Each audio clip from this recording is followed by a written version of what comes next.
MP মন্ত্রীর স্বজনদের বিষয়ে হুঁশিয়ারি দিয়ে আওয়ামী লীগ সাধারণ সম্পাদক ওবায়দুল কাদের বলেছেন, আনুষ্ঠানিক সময়সীমার বাইরেও মনোনয়ন প্রত্যাহার করা যায়। এ বিষয়ে এখনও চূড়ান্ত সিদ্ধান্ত নেবার সময় আছে।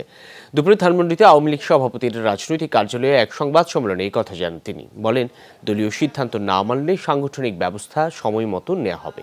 এছাড়া এবার উপজেলা নির্বাচনে দলের সিদ্ধান্তে তৃণমূলের কর্মীরা খুশি হয়েছেন। ওবায়দুল কাদের বলেন, দলের চেইন অফ কমান্ড বারবার ভেঙে পড়েও কোমর সোজা করে বারবার দাঁড়িয়েছে আওয়ামী লীগ। এ সময় বিএনপির সমাবেশ ইস্যুতে ওবায়দুল কাদের বলেন, বিএনপির একতরফা সমাবেশ করতে গেলে সন্ত্রাসের শঙ্কা থাকে, তাই জানমালের নিরাপত্তা নিশ্চিত করতেই আওয়ামী লীগ সমাবেশ করে, এমনটিও জানান তিনি।